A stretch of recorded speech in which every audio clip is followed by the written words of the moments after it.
En el juego Blasphemous encontramos a un mundo retorcido en varios sentidos. Desde una religión fundada por actos de sufrimiento y autopenitencia, una cruel inquisición capaz de hacer todo tipo de atrocidades con tal de purgar a la teocracia de custodia de sus pecados, hasta la transformación monstruosa de ciudadanos del reino como una forma de entretenimiento para una trinidad antigua de aspecto éldrico que se alza como la mayor figura de autoridad divina en el universo. Pues bien, entre dos personajes se encuentran los jefes que tenemos que combatir para poder alcanzar el objetivo del protagonista y de la entidad divina conocida como el Milagro, quien a pesar de ser también una figura divina, ésta actúa en contra de las órdenes de las altas voluntades, aunque de una forma cruel y retorcida. Pues bien, en este video explicaré a fondo la historia, el lore y hasta las referencias culturales y históricas que se pueden encontrar en los distintos jefes del juego. Sin más que decir, comencemos.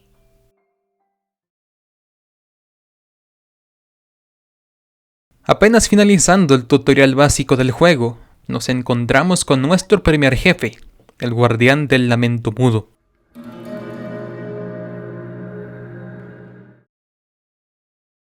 Basándonos en lo dicho por Deogracias y de lo que podemos leer en la llave de la recámara del hermano mayor, podemos deducir que esta criatura no es más que una versión monstruosa del líder de la hermandad del lamento mudo.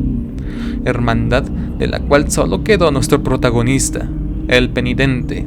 Por supuesto, el hermano mayor, quien al parecer fue tocado por el milagro para convertirlo en el monstruoso custodiante de lo que alguna vez fue la base principal de la hermandad.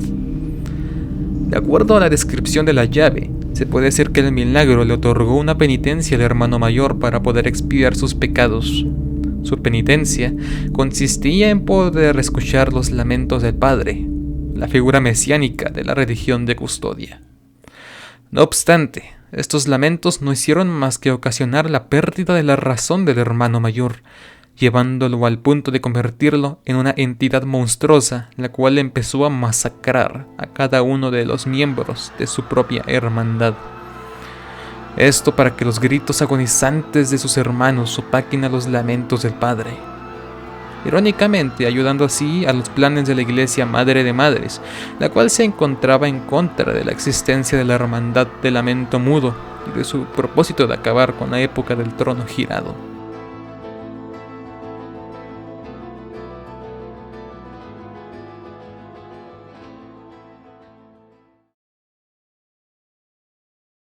Como dato curioso, las máscaras usadas tanto por el guardián, el penitente y el resto de los miembros de la hermandad del lamento mudo están fuertemente inspiradas en las máscaras militares romanas encontradas en la colina de Calcriese en Alemania.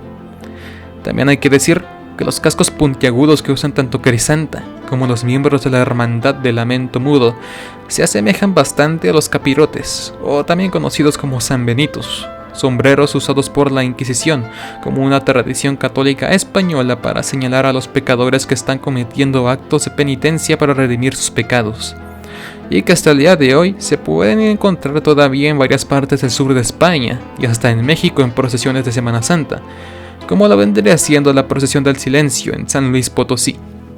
Y no, el Ku Klux Klan no tiene nada que ver con esto. Ellos vienen mucho después del origen de esta tradición católica hispana.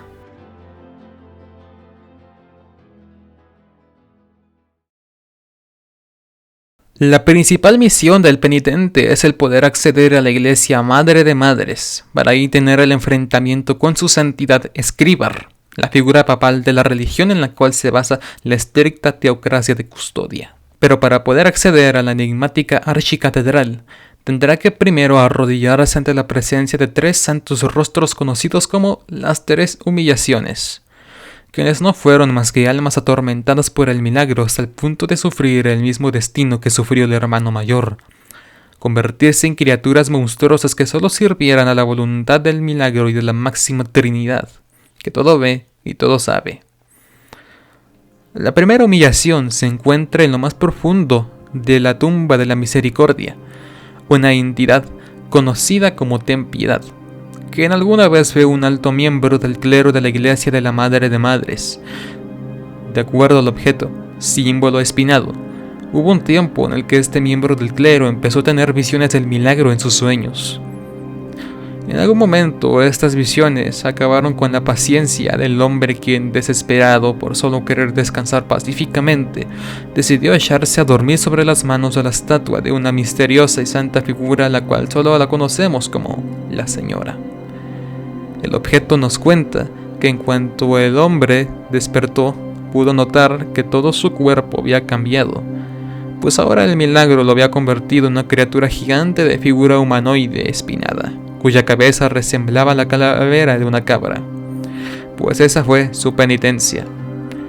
Afortunadamente para él, su tortura acabaría con la llegada del penitente y con su victoria sobre esta criatura, quien se libraría de una vez por todas de una carga que le costó su paz y descanso.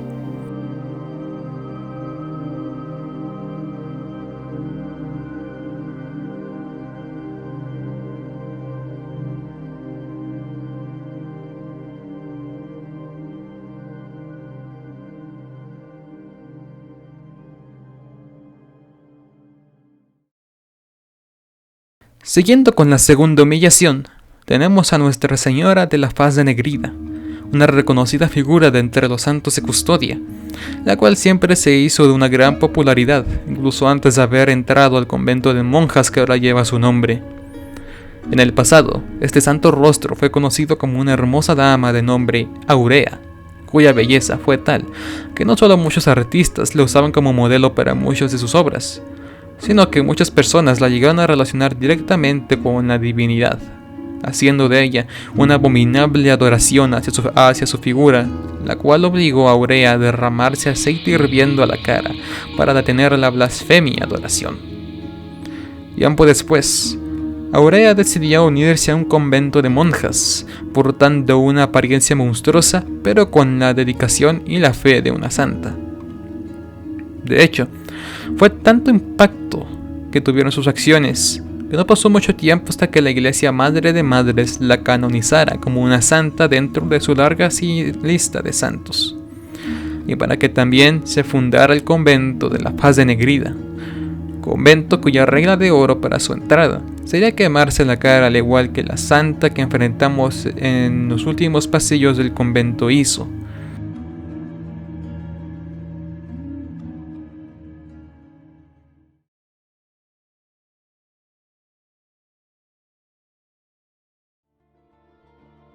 Un dato curioso, su historia está inspirada en la leyenda de María Fernández Coronel, que fue una aristócrata sevillana del siglo XIV, fundadora del convento de Santa Inés en Sevilla, quien, de acuerdo a la leyenda, se vio obligada a arrojarse aceite hirviendo en la cara para que así Pedro I dejara de acosarla.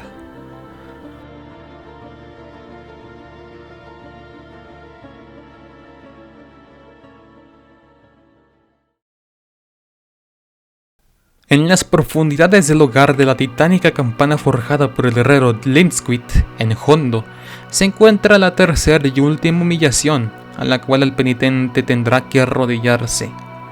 O tres, más bien. Una entidad de nombre Tres Angustias. Realmente no se sabe nada de estas entidades. Sin embargo, todo parece apuntar a que este jefe del juego se ve directamente relacionado a otro personaje que podemos encontrar en las mismas profundidades de Hacienda del Quejido, Altas Gracias. De Altas Gracias, sabemos que antes fueron tres hermanas, las cuales en algún punto se vieron obligadas a contraer matrimonio con tres hombres. Sin embargo, esto fue algo que las tres hermanas no deseaban, por lo que empezaron a rezarle al milagro para que las librase de su tormento. Al final, el milagro escuchó sus súplicas. El sacerdote responsable de la santa unión de estas tres hermanas con sus prometidos fue testigo de la obra del milagro. Este nos relata que los cabellos de las hermanas crecían y se trenzaban, envolviéndose con sus cabellos hasta que estos formaron lo que parecía una especie de huevo. Dentro de este huevo, las tres hermanas se fusionaron en una sola entidad. Una figura humanoide de escala titánica de 3 rostros y de figura femenina. Pero lo que más llamaba la atención eran sus cabellos, los cuales se extendieron hacia sus barbillas, formando así una especie de barba.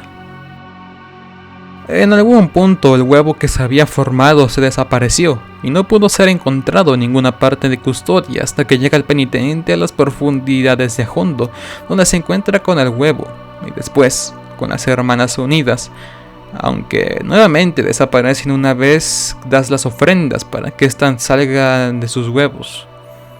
Actualmente no se sabe el paradero de las 3 hermanas. Pues bien, de acuerdo al planteamiento de algunas teorías creadas por los jugadores, las 3 angustias no son más que la representación física de las súplicas y angustia de las hermanas que sirven al milagro para custodiar una de las santas llagas de la traición que ayudarían al penitente a tener acceso a la iglesia archicatedral Madre de Madres.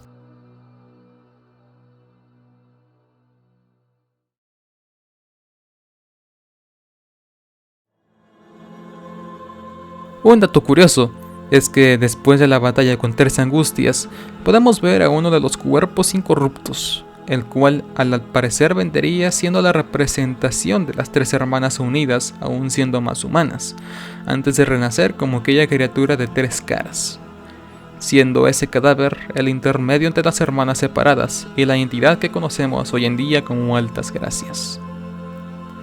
Hablando de cuerpos incorruptos, me gustaría mencionar que estos cadáveres mostrados en el juego no son más que una clara referencia a los santos cuerpos incorruptos de la Iglesia Católica.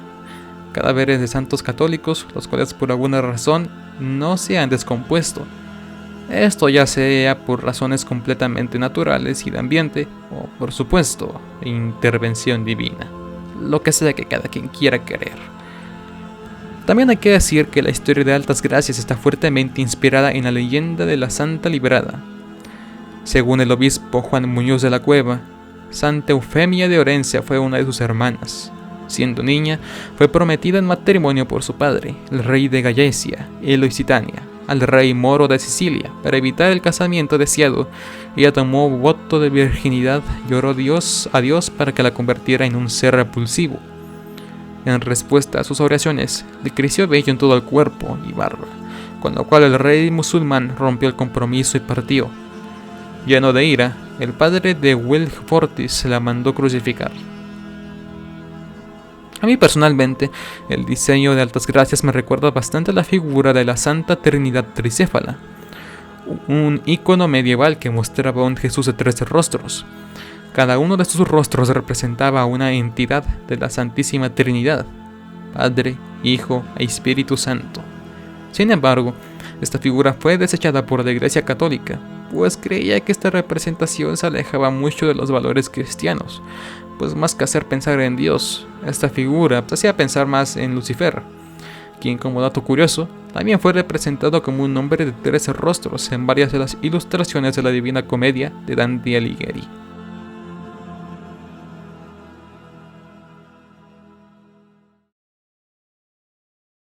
Tal y como pasa en la vida real con el cristianismo católico, en el universo de Blasphemous existen varias hermandades y órdenes religiosas que giran en torno a la fe de Custodia. Claros ejemplos de estos tenemos a la Hermandad del Lamento Mudo, los Peregrinos Genuflectores y por supuesto a la Legión Ungida, una hermandad de caballeros creada por órdenes de su santidad Escribar para proteger a la Madre de Madres. De lo que se sabe de estos caballeros es de que todos usan bajo sus armaduras unas vendas ungidas en óleos que el propio Escribar bendijo. También se sabe que al parecer todos los miembros de esta hermandad tienen un poder del rayo. De los principales miembros a los cuales nos enfrentamos son los hermanos Esdras y Perpetua. Comenzando con Perpetua, sabemos que fue una muy importante miembro de esta hermandad, siendo incluso la guía de su hermano menor, Esdras. Sin embargo, en algún punto su vida terminó. No sabemos cómo ni cuándo. Solo sabemos que esto afectó a su hermano de tal manera que hasta parece ser que perdió en cierta medida su sanidad mental, pues las primeras veces que hemos visto a Esdras ha sido hablando solo, como si estuviera comunicando con su hermana, quien estuviera aún presente con él a su lado. Cosa que parece confirmarse aún más con el testimonio de un miembro de la Legión Ungida escrito en el objeto, Protección de Perpetua, quien describe cómo Esdras no pudo soportar la pérdida de su hermana hasta el punto de perder el juicio y hablar con su hermana muerta.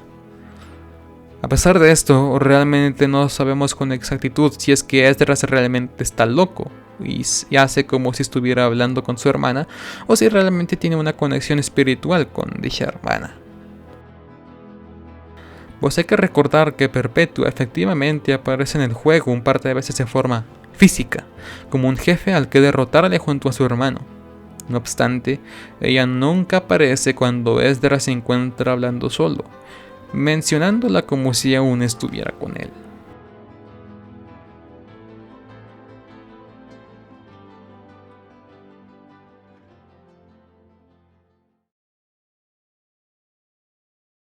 Como ya es bien sabido, la religión de Custodia gira en torno en la deidad conocida como el Milagro y también en la Suprema Trinidad, tres dioses eldéricos que actúan como uno solo y que están por encima aunque más antiguo, el inferior Milagro, quien solo responde a las órdenes de las altas voluntades.